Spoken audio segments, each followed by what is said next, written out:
Honourable member Shri Nishikant Dubey ji. धन्यवाद सभापति महोदय।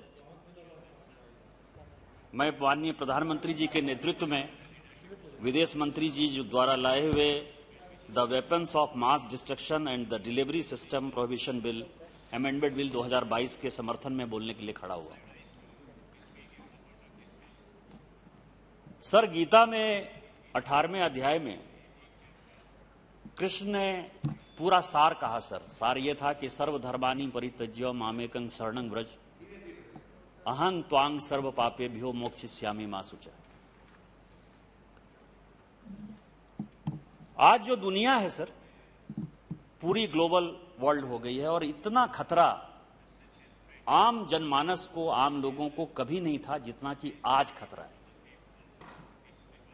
कोविड के बाद पूरी दुनिया बड़ी परेशान है। क्या हुआ, चाइना में ये बायोलॉजिकल वेपन के तौर पर यूज हुआ या नहीं हुआ, अमेरिका और चाइना एक दूसरे से लड़ रहा है।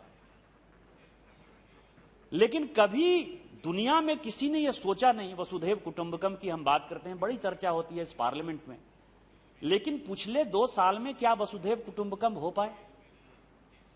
आज लोग अपने लिए परेशान। पूरे कोविड में यदि हमने देखा तो बेटा जो है पिता के लाश को जलाने के लिए तैयार नहीं था, या पिता जो है बेटे के लाश को लेने के लिए तैयार नहीं था।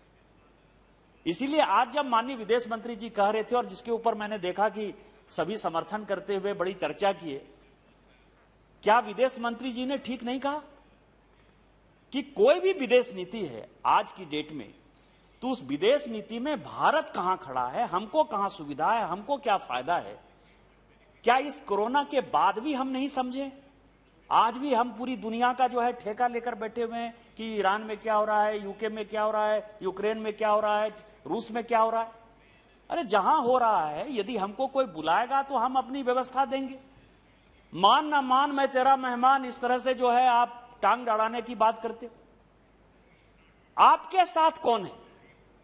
फारूक साहब, आप जहां से आते हैं, चाइना वहां आ गया, पाक ऑक्युपाइड कश्मीर में, वो हमारा हिस्सा था। 1947-48 से वो हमारा हिस्सा पाकिस्तान ने अवैध रूप से कब्जा कर लिया है, हमारे नागरिक हैं। लेकिन क्या 1947-48 से कोई ऐसा कंट्री खड़ा हुआ जो कि आपको पाकिस्तान ऑक्युपाइड कश्मीर दे रहा है? आपके साथ अक्साई चीन ले लिया, चीन ने वहां पूरा कारोकरम जो है वो बना लिया, पूरा रास्ता बना लिया। क्या हालत है?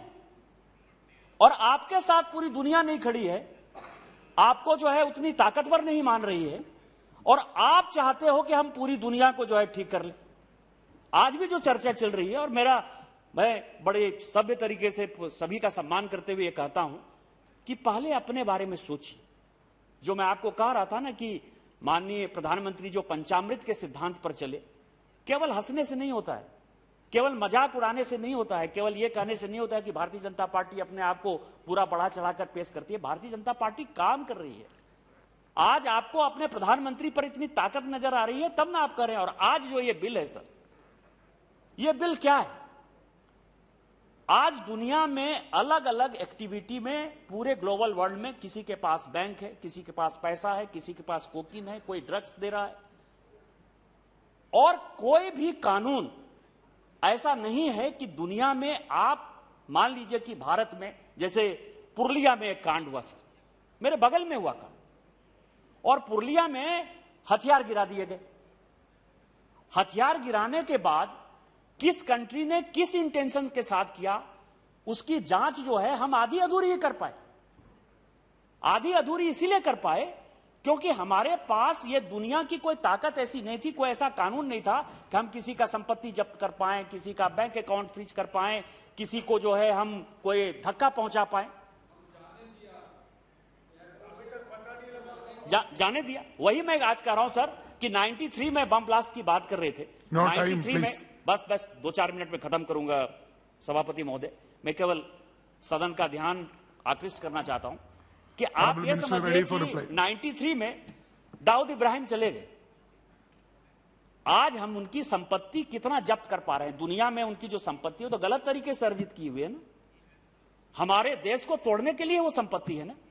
आपके सलाउद्दीन साहब हैं वहां मफ के 87, 88 के बाद यहां से चले गए, हम उसका क्या कर पा रहे हैं? तो आज आपको इस दुनिया में सभी की आवश्यकता है। और ये जो यूएन का रिजोल्यूशन था, FATF का जो रिजोल्यूशन आया, जिसका कि सिग्नेटरी होना है और जिसमें कि हम दुनिया के साथ मिलकर, नो कमेंट, नो कमेंट। चाहे वो केमिकल वेपन है, चाहे वो बायोलॉजिकल वेपन है, चाहे वो एटॉमिक वेपन है, चाहे वो साइबर सिक्योरिटी का मामला है, चाहे क्रिप्टो का मामला है, इस तरह के चीजों को रोकने के लिए आपको FATF के रिजोल्यूशन को मदद करने की आवश्यकता थी, यूएन को साथ देने की आवश्यकता थी। और इस कारण से माननीय विदेश मंत्री जो इस तरह का बिल लेकर आए हैं, हम उनके समर्थन में खड़े हैं। और मुझे यह लगता है कि विश्व गुरु बनना और भारत को ताकतवर बनाने में माननीय प्रधानमंत्री जी का योगदान जो है वो पूरे सदन को उसके लिए धन्यवाद देना चाहिए। इन्हीं शब्दों के साथ जय हिंद, जय Bharat. Thank you. Honourable member Shri Adhir Ranjan